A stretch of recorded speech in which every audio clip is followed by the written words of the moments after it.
You were like a kid in the candy store with those. Talking about like, humans being our food. Why are we trying to bond with them? But it went to you cross the line when he started talking about my brother living with a human and all that. The thirst doesn't end with the credits. I'm Omegia Keeys, and this is Donors After Dark.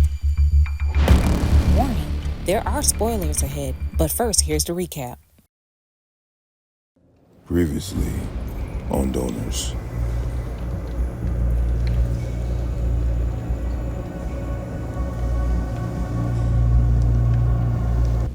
So Octavian, with the capture of your coven's rogue vampires, mindful of your choice of words, Chanel. Never know who's watching. And I don't want you to be in the same predicament as Jonah Whitley. This has to end. You need a donor. A donor? And let them choose who I feed off? It's law. That's human law. Vampire law.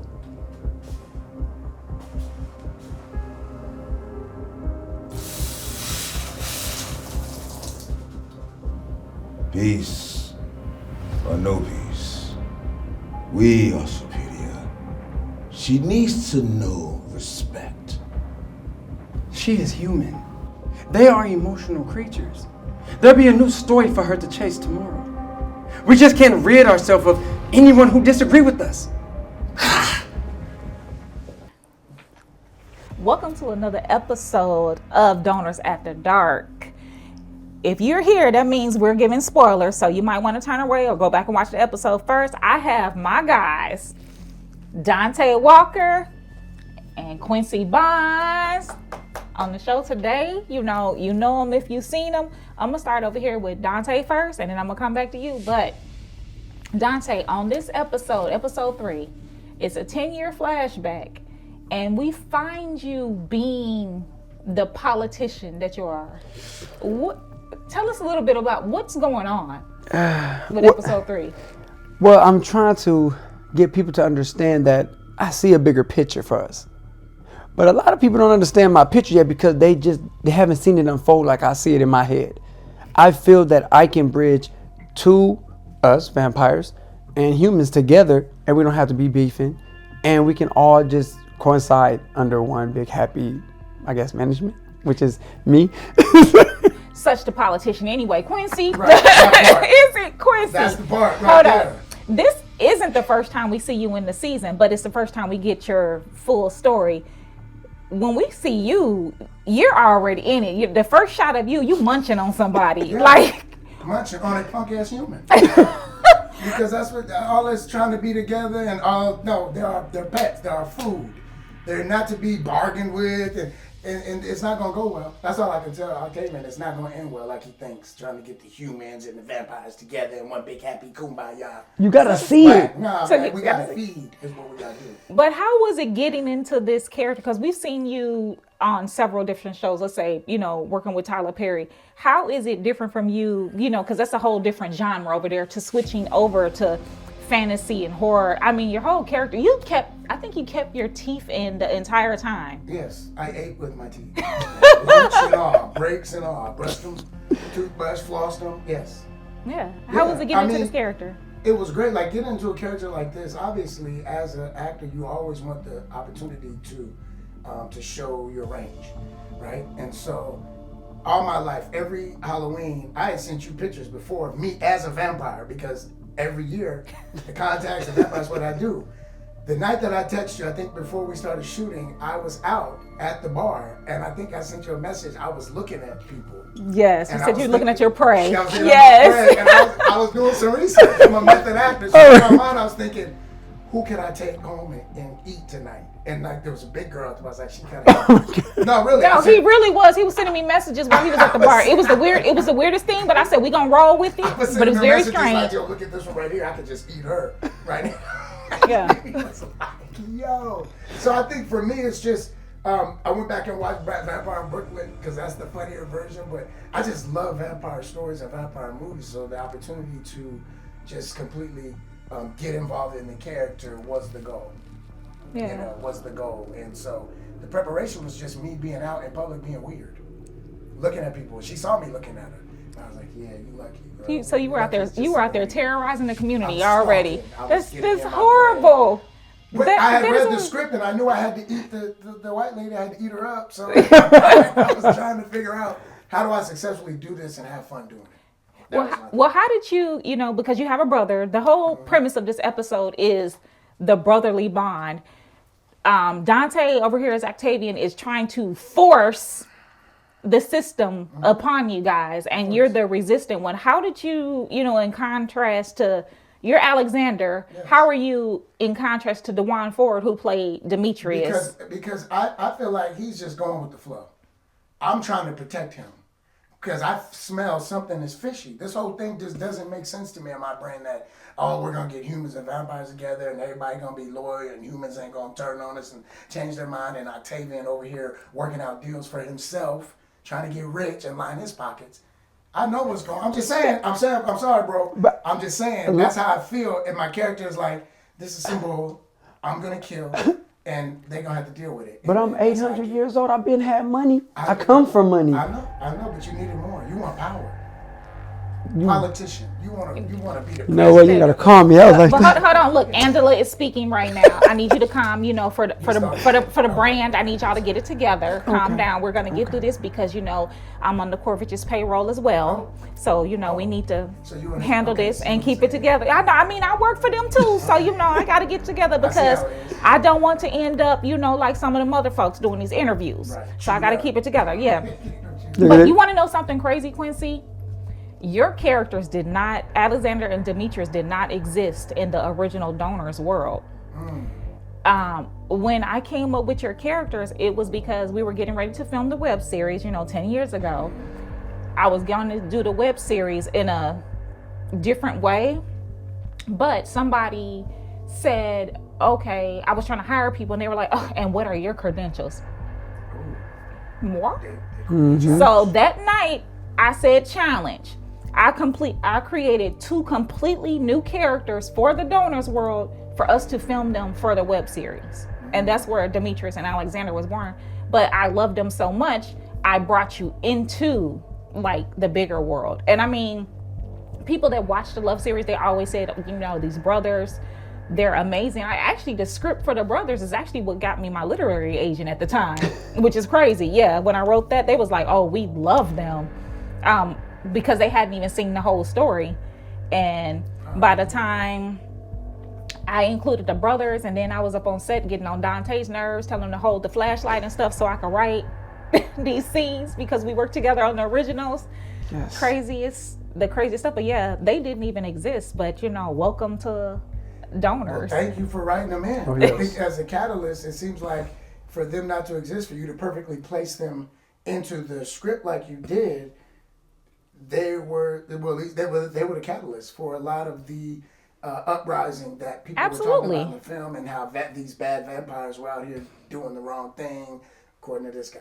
So I appreciate that. Well, it gave me a lot more to actually work with by adding antagonists up in there, because before it just only focused on the love story. So that pushed me and challenged me to even get more vicious, more, how would they be? Everybody's not going to go along with this donor system because that's right. Yeah, as a vampire, you still maintain a little bit of your humanity of who you were. It's still going to come out. And if you were a rebel as a human, or hell, even if you weren't a rebel after living for so long, eventually you've seen some stuff and you're going to rebel and speak out.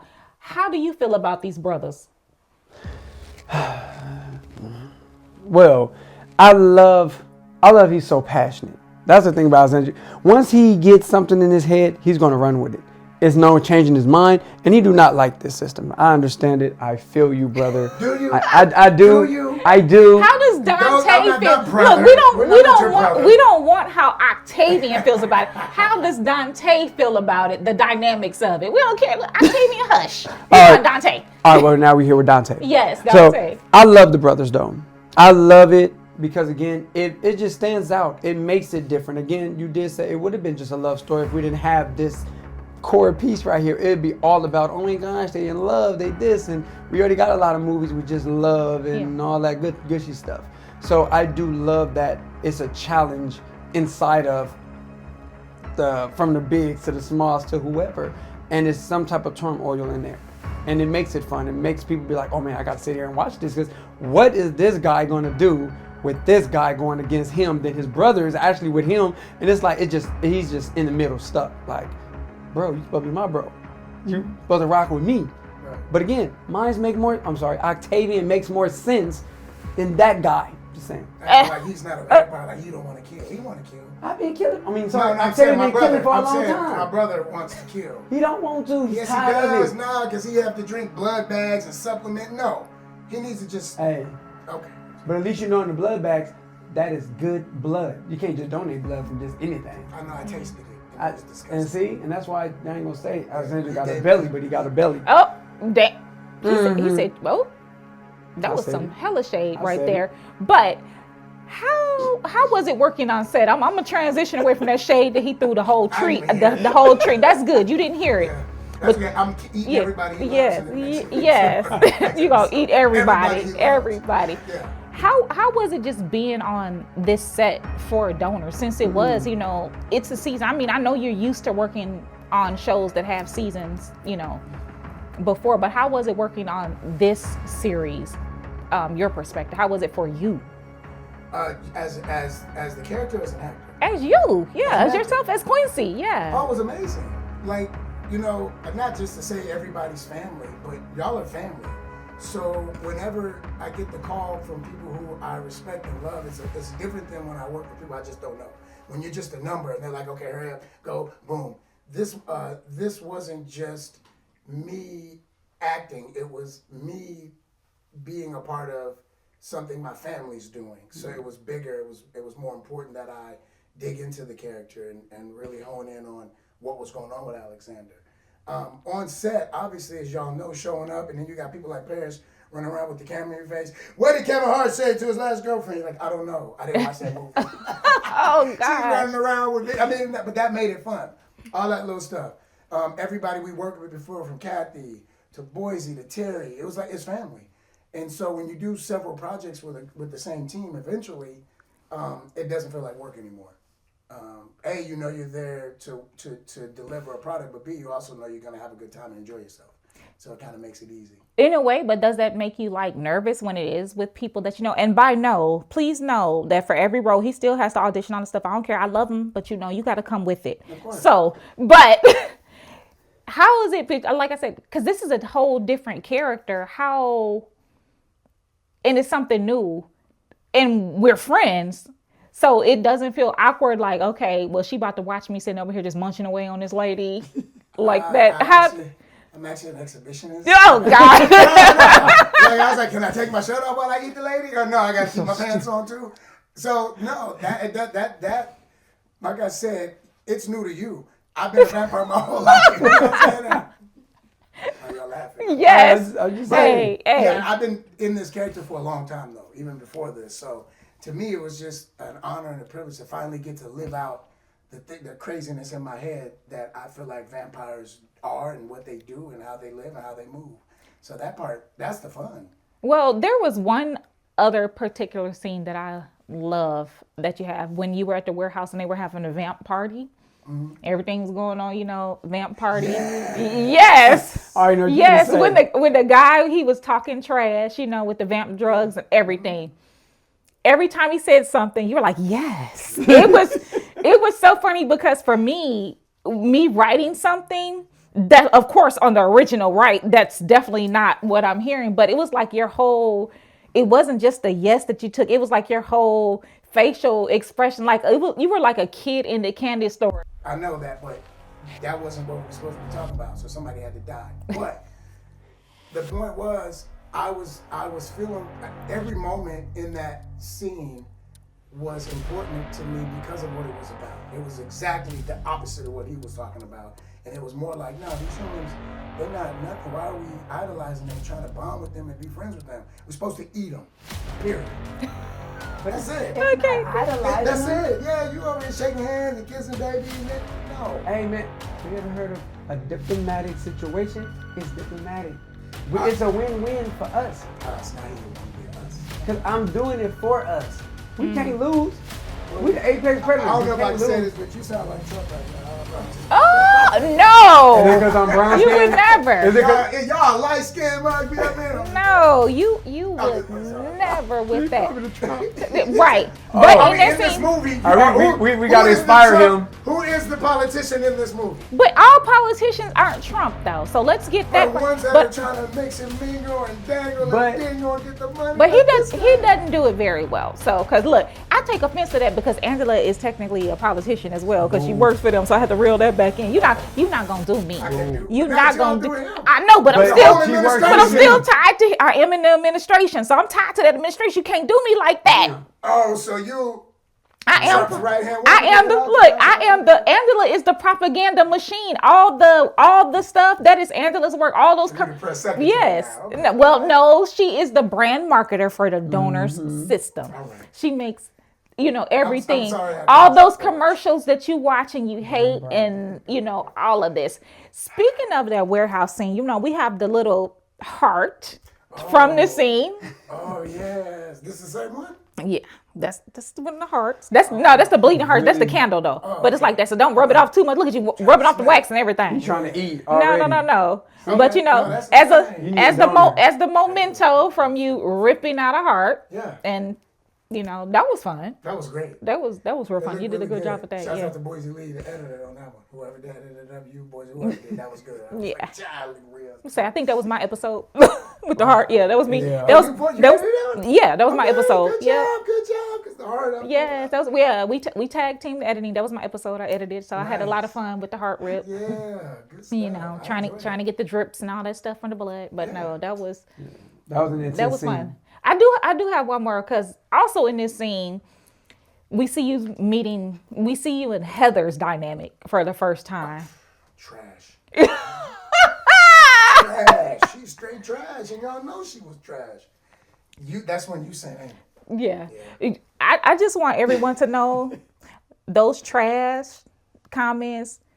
He took the character run. That was all ad libs, and I had to hold it in when I was on camera. Like when she was on the couch and you bumped her and you turned around. It was like supposed to be a smooth bump. Yeah. He turned around when he said trash. I was like, And he meant that from the soul. from his soul. But trying to hold when you're on camera and somebody does something expected and it works, and you trying to just keep it together. Yeah, and that happens from knowing what you know about her character. Yes. After I found out her backstory and her character, I was like, I knew it. I knew she wasn't all she was cracked up to be. Of course. I knew it. She's trash. You don't like her. But what was it like working with her? That was great. She played trash well. Not saying. Not that. I'm saying her character, seemingly all cute and sweet, is devious and diabolical, and it's all her fault. I'm not gonna give away if anybody who hasn't seen it, but if you I'm have, giving everything away. We ended up. Y'all should have watched the Yeah. episode. We Yeah. ended up shackled up and then changing stuff. And anybody who knows those stories, really her fault. But you also see it though, like, because episode 1, since we've already, if you're on episode 3, you obviously watched episode Obviously. 1 by now. When we first see you, because it's a flashback in there, you're on the news. Like, you're getting shackled and chained up and tossed into the dungeon. We have you in the dungeon while they're celebrating and being happy and everything. Y'all down in the Corvish dungeon down there. What was it like being in those dungeons? It was horrible. My allergies was acting up. Your allergies was acting up. It was dusty as hell. I was sneezing. My asthma. I was farting. It was bad. It was horrible. I felt like I was really in the dungeon. I was clamped up. My legs. Yes. Now my brother, Dewan, he's taller. Yeah, I he's way felt bad taller. for him. Yeah, he was in there like this. Yeah, he was cramped all up in there. I think his Yeah. bones was popping. Yeah. It wasn't. I don't know. Me and Boise was squeezed into the tightest places up, Right. like, squeezed around corners because, like, it was a dungeon. How y'all So got we it. were squeezed into the crevices. And then when you clue in, when we had the guards in there, man, That everybody made was me excited. stepping on top of me in the camera because I was You down were on at the the floor. bottom. It was Yeah, and they amazing. were stepping over me to get through. But I mean, we made it It happen. was But see- cinematic beauty. If he would just fall in line and get with the donor system, we would have never had to go to the dungeon. See? Now Hypothetically. we needed that part for the film. It looked amazing. But you wouldn't have to go through that. See? But we needed it. Hard head make a She soft wrote tail. it. She wrote it. Let's talk to the writer. That's true. I mean, but it worked. It worked. worked. The dungeon I loved it. sucked. It was It did better suck, than and But you it could see worked. the dust. That was Yeah. real dust. That was dust, and then we Particles. had the fog machine going at one point of it to make it worse. But it was enough dust up in there that we decided we didn't need it. I think we just put the dust on the first scene, and then we realized we didn't need any more dust. I want to say Yeah. this about that part. Y'all did a wonderful job in that part. I loved it. Because, again, even though I didn't want to have to put y'all in there, y'all hard-headed. But you played the hell out of that. DeJuan played the hell out of that. And I felt as if y'all was really captain for real. Y'all did a really wonderful Well, job. we were up in there a good hour and a half. Again, because I you felt brought that. this on yourself, though. Nah, she wrote it. Yeah. She did. did. Hey, and you auditioned and you got the role. So you brought this upon I yourself. was in there. Quincy has a great job as an actor. Him and those emotions, you feel for him like so much, especially, a lot of actors don't do this well when they're not doing their lines, they're off camera, like emotions. Quincy had me stressed while he was balled up in that corner, just, yeah. Well, I was trying to breathe. You know It what I'm looked saying? good. Like, there was a couple of times when y'all wasn't looking, and I know vampires are supposed to be a villain. Yeah, I'll kill you, all of y'all. As soon as I get this inhaler, give me 2 minutes, and I can run. Hey, that's how you came in at a certain time with glasses on for real. But like, Octavian, you can't see?